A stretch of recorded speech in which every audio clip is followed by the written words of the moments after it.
where it's a life or death situation. We're going to have to come together. We're going to have to unify to fight this monster. And it's like the people fighting King Kong or Godzilla. Right. The monster is huge. And we're talking about Elon Musk and this AI exactly supercomputer, which which you told me just a second ago. You said they went from, was it 13 turbines to 10. I mean from 15 from 15 to 35. Right. So we know there's going to be more. It's probably going to be 45, 50 because they're just giving us a number to please us in the public. Right, exactly. Wow. And but it's so much to this animal. It's scary.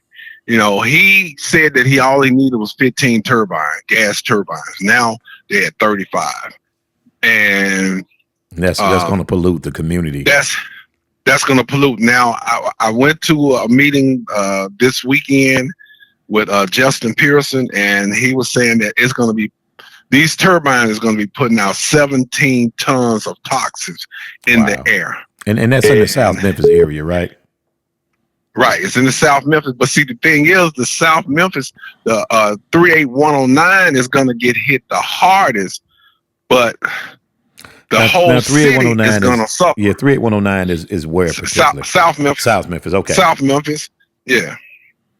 Yeah, but the whole city is going to get hit because you got to keep in mind, these chemicals is going to travel across. Right, they're going to float. The city, they're going to float. Exactly. Just like a dust storm. Basically, exactly. So basically, what he was saying was, the whole Shelby County is at stake. So it's a lot of people going to suffer, from this. And it's like we got sold out from the crazy part to this. Let me say this, because and people need to know this. The meeting that I had one person from the environmental, from TVA. I had 2 city council people, and the city council people didn't know no more than what we knew. Right, yeah, because it was like a backroom deal. They were like, we weren't even informed. It was backroom deals, exactly. But what was going on was the Memphis Chamber of Commerce brokered the deal with Elon Musk with them in light gas and water. Wow. They brokered the deal, and they had the power where they didn't need light gas and water. I mean, I'm sorry, they didn't need the city council to do anything. The only thing they needed the city council for was the land, to vote on the land. And what they told them with the land was the city couldn't afford to pay for a new facility to clean the water. So Elon Musk said that he would do it. And the crazy part to all of this is they sold him the land for $800 million. And that's a lot of money, but I get what he did. He did what the countries did to Africa. They would go over there and give them a huge amount of money and take all the resources. Can't afford to pay it back. Right. And take the resources. Exactly. He's going to take all the resources. You can't pay it back. Right. Well, he'll make if he paid $800 million. Guess what he's going to make? He's going to make $100 billion off of it. Right. He's going to make billions and billions. So that's nothing for him, because he's looking at it. Hey, I'm going to walk out of here. And you know what? That goes back to the city. You go back to the pyramid in Memphis. You go back to the FedEx farm. We do more wasting money or bad deals. Like even with the FedEx Forum, they stopped a lot of concerts from coming in here because of the NBA team. Where the Lander Center, if you go down to Mississippi, they're building a hotel, like a resort area. So when you come to a concert, you can get a hotel down there. You can go to restaurants, all in that area. Now, what we've done from not putting casinos in Memphis, not doing proper business deals, he's going to come here, and as you said, like they do in Africa, China said, look, we'll come redo the roads for you. We'll do this, we'll do that. Right. And the next thing you know, China owns that part of Africa. That's right. That's what he's doing. And see, the crazy part to that whole thing is the city which I thought was just a dumb move. You, why would you sell him the land? You should have been leasing him the land so that you would have some control. He has total control of the whole operation. And what the city is saying, well, we're going to give him a credit, and the credit is going to allow us to buy it back. Well, now, in order for that credit to work, that means that they're going to be charging us for years on water and everything else. So utilities is going to go skyrocket. Up. So basically, at the citizens, we already got city and county taxes that are out of control. You're going to turn around and retax the citizens for your idea. I said this in politics. This is a governmental issue. And what's the young man you were speaking about who spoke there? He's Justin Pearson. Justin Pearson. Great young man. I love his energy. We'd love to sit down and talk to him.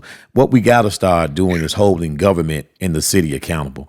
The mayor and city council, we should be getting seats replaced. See, nobody's afraid of losing a job because, we're just making enough noise for them to say, well, what are you going to do about it? Like now, the Board of Education, we made enough noise to what happened. The state is stepping in and saying, okay, we're going to step in. See, we got to do that with Memphis because right now the governing body is out of control.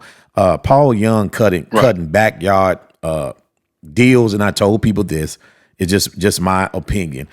He was put there as a seat filler. He was not put there to do anything to help the citizens of Memphis. He took over whatever the last mayor did not do. I think, in my opinion, because he's come in, he's not resolved crime. He's not fixed the infrastructure. He's not created jobs for the youth.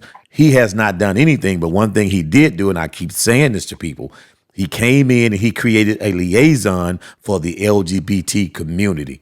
Why would you need to do that when, just like you or I, we can go straight down to City Hall, make an appointment, and talk to one of his reps? But he specifically made that his one of the first things he actually did. So what do we have for it? We have a bad police chief behind the Tyree Nichols incident that he refused to fire. Now we have an out of control crime. We have crime that's just going crazy in the city of Memphis. And here comes, with already economic losses everywhere, Elon Musk with a deal that does not benefit the city to where he's just going to take all the resources. Right. And I think you hit on something that also need to be discussed is what Elon Musk is not a benefit for the citizens. It's got to be for the police department. It's got to be for something, because it's definitely not a benefit for what Elon Musk is doing. Is going to be a benefit to the citizen. It's just not. You know what I think they're going to do? Because here's the thing with the jobs. The jobs, he's only going to have 37 jobs, and so far, from my understanding, none of those jobs have went to anybody in the city of Memphis. Right. So. Right, because he's doing AI technology, so the jobs are going to be like I think AWG. They moved to South Haven, and I used to work for them. They had about 100 people in the warehouse. Now they have less than 30 because of AI, automation. So I told people, this is what I think. He's bringing in AI technology to Memphis, which something's going to help the police department because we have crime. It's going to hurt jobs because I think FedEx, UPS, a lot of companies are laying off because everything's autonomous. So we don't need 100 employees because that's 100 people we have to insure. And I'm asking the question, what are we going to do as citizens? Because you and I talk all the time. We have great conversations. Folks, let me reiterate. I'm talking to Reginald Dyer, a good friend of mine. Reg, tell them your organization that you work with. My organization is We Inspire Association, nonprofit organization. Okay. Yeah, I'm sorry. I didn't announce that in the beginning because, we talk so much. Okay. But he does a lot. And I keep saying, we both just at the spur of the moment said, look, this is the thing about having a podcast. I can run in the studio at any time and we can record and we can put this up. This is very informative for the community because right now, with all the issues, it's almost like, what do you focus on? We have a horrible, I call it Board of Corruptions. We have the city council who voted a police chief out twice, and he brought it back. Mayor Young as interim, and then now he's giving her job back. So that means, as a citizen, what do we do? I mean, because other than creating January 6th to go storm the city hall, what's going to make them see that, hey, look, we're not playing with you guys? The only thing that's going to make change, and it's an uphill battle for, I'm going to say it, for Black people. We're not used to being unified. We'll come together and we'll protest and we'll go on. As long as something is not affecting our household or our family, then it's somebody else's problem. And the thing is, I give you a good example. When the white community, they came together to protest Elon Musk, but no Black people. I think the lady told me only 2 Black people showed up for that protest, and they was expecting for the place to be packed. Was this recently? This was probably about 2 months ago. Okay, but you know what that is? There's a disconnect. Now they regentrify Black communities, so there's Black people are looking at them like, okay, now you want me to work with you. See, the thing about it is going to affect us more. So the communities have to come together and say, okay, instead of regentrifying our communities, that money should go to, you know, business people and organizations to help start building it within. And we got to stop being afraid to talk about having a Black community, because everybody else has either white community or Asian. Again, you can have some diversity there, but we get afraid when we say, hey, we want to do this for the Black community. You know, when you do regentrification, the bulk of the people live there are what? White. Right. You know, and here's the thing, not meaning to cut you off, but, you know, here's the thing with that, what you're saying. Where we at now, we're in a crisis. This is a life and death situation. This is not, we got time to try to figure it out. We got to move fast. And the thing is, with the politician thing, is what I've learned over the years, people vote out of fear. So when they vote, it's because of something that's making you vote.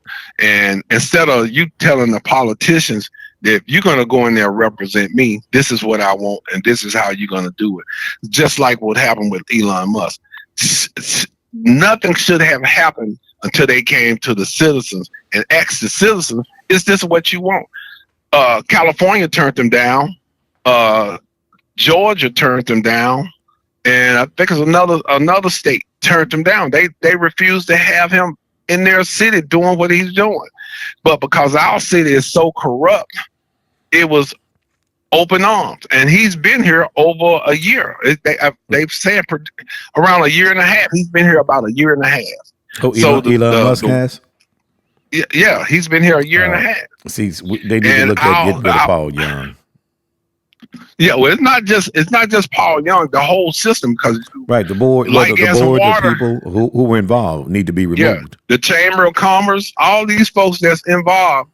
You know, what I say to that is, the people who voted him in and they said that this is safe, they need to move into the 901 area. Right.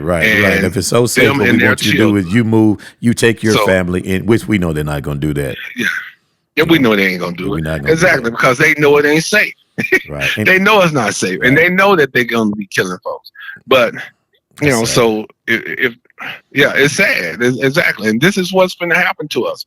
It's going to mess a lot of people up, and it's absolutely amazing. So now people want to talk more and more about it. But with the city council, everybody voted for giving him the land except one person. Yolanda Sutton, she voted against it because she knew that what was going on was all wrong. Right, but they had already cut a deal back. They don't do that without lining people up. They go to each one of them. Hey, look, I need your vote on this. What it's about? Don't worry about it. But I'll kick you something on the back end. We know how politics works. Right. But and to let you know how corrupt it is, all the people that was involved, from light, gas, and water, whoever had that was involved, had to sign NDAs. So the people that had to go out and inspect the property or do whatever they had to do, whoever's bringing stuff in, who's hooking up equipment, whatever, they had to sign NDAs. So there's no way we can find out what really happened because these people have been made to stay silent by paperwork. Right, exactly. See, and then the Light, Gas, and Water president, they signed. It's a what they call it, Tennessee citizenship law that they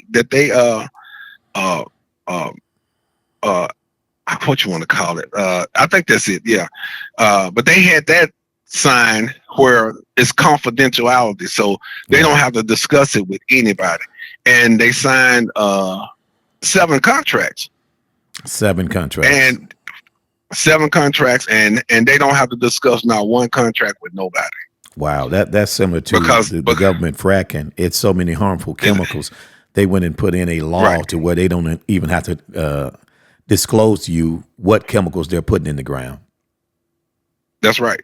And see, so you're talking about the air and our water that's going to be affected, and we have some of the best water but the thing is, for how long? Once Elon Musk get through with pumping that water, so this is what they're saying. He's supposed to use the toilet water. So they're supposed to be able to clean that water along with them. I guess what they're going to do is use that water along with the what you call it, artesian well. Right. The well water. Right. Artesian well, yeah. But we know that's not true because they have all these NDAs. These things. Exactly. We know that's a lie. See, they're going to give us, hey, look, he's going to go by the book. He's going to do this the right way. Okay, well, open those files up so we can see, make it public. Oh, we're not going to do that. Well, then I can't trust he's going to do it. Right. Well, Justin Pearson just said it. I mean, everything that he done from with the turbines, none of that stuff has been inspected. It hadn't been approved to do anything. He's operating illegally without any approval from anybody. It's as if he needs no approval to pollute us and to kill us. He just on his own, doing his own thing. Well, look, I appreciate us having this conversation, and we could probably talk all night long.